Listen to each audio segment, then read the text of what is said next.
সুপ্রিয় শিক্ষার্থীরা, কেমন আছো তোমরা? আশা করি ভালো আছো, আমিও ভালো আছি। তো তোমরা আমার পরিচয়টা আমি দিয়ে নেই। আমি মোহাম্মদ ফিরোজুল হক, সহকারী শিক্ষক, জামতল ধোবাকান্দি পাইলট বালিকা উচ্চ বিদ্যালয়। তোমরা জানো যে সারা বিশ্বে আজকে কোভিড-19 আক্রান্ত। তারই অংশ হিসেবে মার্চ মাস থেকে অদ্যাবধি পর্যন্ত আমরা শ্রেণীকক্ষে পাঠদান করতে পারি না।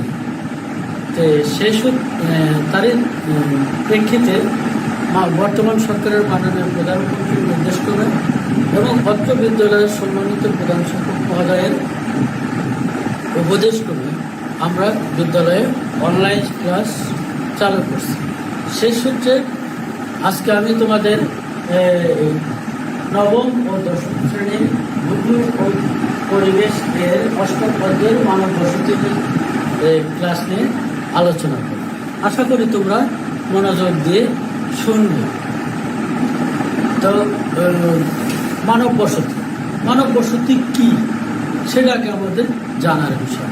মানব বসতি হলো কোনো একটি নির্দিষ্ট জায়গায় বা স্থানে মানুষ একত্রিত হয়ে স্থায়ীভাবে বসবাস করলে মানব বসতি বলে। যেমন মানুষ বলা যায় যে 500 কি 1000 বছর পূর্বে, 1000 কি 1500 বা তারও পূর্বে মানুষ বন জঙ্গলে বসবাস করত। তো সেখান থেকে সভ্যতার দিকে মানুষ ধীরে ধীরে জানার পরে সভ্যতার দিকে মানুষ আসে এবং মানুষ এক এক জায়গায় বসবাস শুরু করে। গুহার মধ্যে কেউ বা লতাপাতা দিয়ে ঘর বাড়ি তৈরি করে মানুষ বসবাস করা শুরু করে। কিন্তু দেখা গেল জঙ্গলের বন্যপ্রাণী মানুষের উপরে এসে আক্রমণ চায়। তারই পরিপ্রেক্ষিতে সেই পরিপ্রেক্ষিতে কিনা মানুষ একত্রিত হয়ে বসবাস করে, একেই বলে মানব বসতি। আমরা এখন দেখব এই যে মানব বসতি স্থাপন করে, এই মানব বসতি স্থাপনের জন্য কি কি সংযুক্ত করা প্রয়োজন বা এর কি কি নিয়ম। আমরা প্রথমত আলোচনা আসতে পারি মানব বসতি স্থাপনের জন্য প্রথম দফার প্রয়োজন হলো ভূপ্রকৃতি। কি জনবসতি গড়ে ওঠার পেছনে ভূপ্রকৃতির ব্যাপক বিস্তার প্রয়োজন। যেমন সমভূমিতে মানব বসতি বেশি গড়ে ওঠে এবং যেখানে সমতল নয়।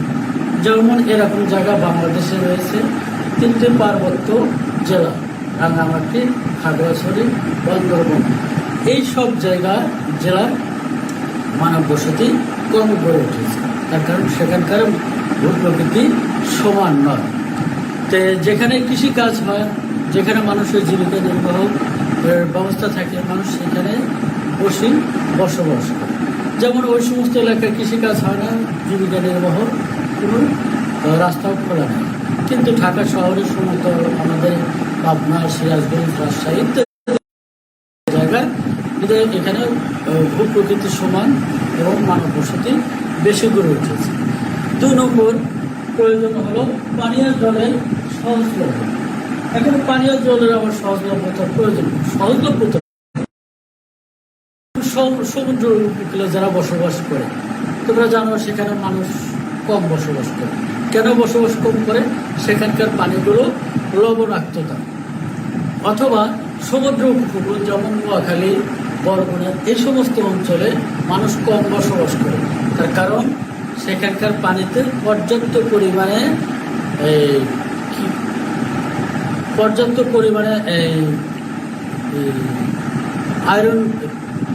আয়রন বেশি রয়েছে। পর্যাপ্ত পরিমাণে আয়রন বেশি রয়েছে ফলে লবণ বেশি রয়েছে, ফলে সেখানে মানব বসতি কম করে চলেছে। কিন্তু আমাদের এই সমতল ভূমিতে সেইটা নাই। তারপরে দেখি আরো কি কি প্রয়োজন। এই যে পানি যদি গিয়ে 3 কিলোমিটার অথবা 4 কিলোমিটার দূর থেকে বিশুদ্ধ পানি নিয়ে আসতে হয়, খাবার পানি নিয়ে আসতে হয়, তাহলে সেখানে মানুষ বসবাস করে না। ওই সমুদ্র যেখানে পানির সহজলভ্যতা আছে, মানুষ সেখানে বসবাস করে। 3 নম্বরে দেখি মাটি। এখন মাটি আবার মানব বসতি স্থাপনের জন্য প্রয়োজন কেন? মাটি তো সব জায়গায় আছে, সেখানে মানব বসতি গড়ে উঠতে পারে। কিন্তু কিন্তু না, পাহাড়ি অঞ্চলের মাটি একরকম, বেলে মাটি সেখানে আর এক রকম, সমতল ভূমি 10 মাটি যেখানে আছে সেখানে। যেমন মরুভূমি অঞ্চলে বেলে মাটি, সেটা তো মাটি, কিন্তু সেখানে কি জনবসতি বেশি গড়ে বসেছে? না, 10 মাটিতে মানুষ বেশি বসবাস। তো এই মাটি একটা মানব বসতির জন্য বিরাট নিয়ামক। সেখানে বেলে মাটিতে কৃষিকাজ হয় না, যেমন মরুভূমি অঞ্চলে কৃষিকাজ হয় না, সেখানে মানব বসতি গড়ে উঠবে কী করে? বা গ্রীষ্মকালে সেখানে থাকার খুবই সমস্যা হয়, বেলে মাটি থাকার খুব সমস্যা হওয়ার কারণে মানুষ সেখানে কম বসতি স্থাপন করে। যেমন পোল্যান্ড, নরওয়ে, জার্মানি, সুইডেন, এখানকার জনবসতিগুলো বিক্ষিপ্ত। তার কারণ এখানে কিছু কিছু জায়গায় আছে মাটি ভালো, আবার কিছু কিছু জায়গায় আছে মাটি একবারেই বিক্ষিপ্ত, যেখানে আগ্নেয়গিরি আছে ইত্যাদি কারণে সেখানে জনবসতি গড়ে ওঠে। তারপরে আলোচনায় আসি প্রতিরক্ষা। এখন প্রতিরক্ষা হলো মানুষের রক্ষা। যেমন চীনের কথা তোমরা জানো, চীনে মঙ্গোলীয়রা বসবাস করত চীন রাজ্যের বাহিরে। তারা সন্ধ্যা হলেই চীনে আক্রমণ করত, ডাকাতি করে সব জিনিস নিয়ে আসত। তারই পরিপ্রেক্ষিতে চীন সরকার করলো কি, মঙ্গোলীয়দের আক্রমণ থেকে রক্ষা পাওয়ার জন্য চীনের চারিদিক দিয়ে এই প্রাচীর দিল, যে প্রাচীরের নাম আমরা সবাই জানি। তো এখনো বন জঙ্গল, সেখানে যদি মানুষ গিয়ে বসবাস করে বন্যপ্রাণে হামলা করতে পারে। তারপরে পাহাড়ি অঞ্চলে যদি বসবাস করে সেখানে মানুষের জানমালের নিরাপত্তা নাও থাকতে পারে। সেই জন্য মানুষ বেশি পায়, সরকার যেখানে নিরাপত্তা বেশি দেয় সেখানে মানব বসতি গড়ে ওঠে। এটা একটা মানব বসতি।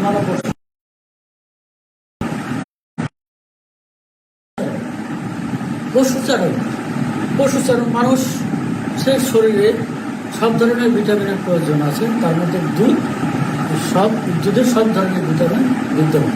এই দুধ পাই আমরা কোথা থেকে? গাভী থেকে। এখন এই গাভী পশুচারণের অন্তর্ভুক্ত।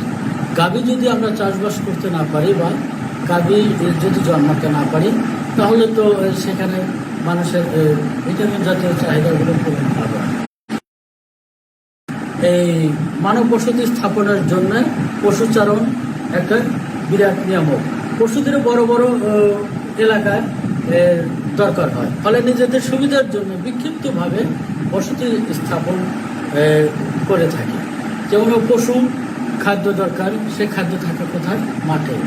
ঘাস দরকার, তারপরে ধানের খড় দরকার, ইত্যাদি দরকার। সেগুলোর জন্য মানব বসতি গড়ে ওঠে, এক এক জায়গায় গড়ে ওঠে। তারপরে আমরা আলোচনা থাকতে পারি যোগাযোগ। এখন যোগাযোগ ব্যবস্থা মানব বসতি স্থাপনের জন্য প্রয়োজন কেন? তো দেখি যোগাযোগ ব্যবস্থা কী কী গড়ে উঠতে হয়েছে। তোমরা জানো যে পার্বত্য অঞ্চলে মানুষ কম বসবাস করে বা পাহাড়ি অঞ্চলে মানুষ কম বসবাস করে, তার কারণ সেখানে যোগাযোগ ব্যবস্থা ভালো না। মানুষ সেখানে উঠতেও পারে না, নামতেও পারে না। কিন্তু আমাদের সমতল এলাকায়, ধরো ঢাকা, রাজশাহী, কে বলে খুলনা, এই সমস্ত এলাকার সমতল জায়গা বিদায় এখানে মানব বসতি বেশি গড়ে উঠেছে। তারপরে আরেকটা আসি বৃক্ষরাজি।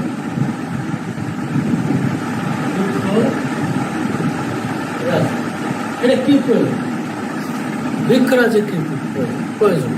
এটা মানব বসতির জন্য একটা বিরাট বড় নিয়ামক। যেমন আমরা যে নিঃশ্বাসগুলো ত্যাগ করি তাকে গাছ করে আমাদেরকে অক্সিজেন দেয়, সেই অক্সিজেন আমরা গ্রহণ করি। এখন যদি কোনো এলাকায় এই বৃক্ষরাজি নাই থাকে, তাহলে কিভাবে মানুষ সেখানে বসবাস করে? তো বন্ধুরা, ভূগোল ও পরিবেশের মানব বসতি নিয়ে আলোচনা করলাম। আশা করি তোমাদের উপকার শুনলে, তোমাদের মনোযোগ দিয়ে শুনলে তোমাদের উপকারে আসবে। পরবর্তী ক্লাসে আমরা অন্য একটা বিষয় নিয়ে তোমাদের সামনে হাজির হব। ধন্যবাদ সবাইকে।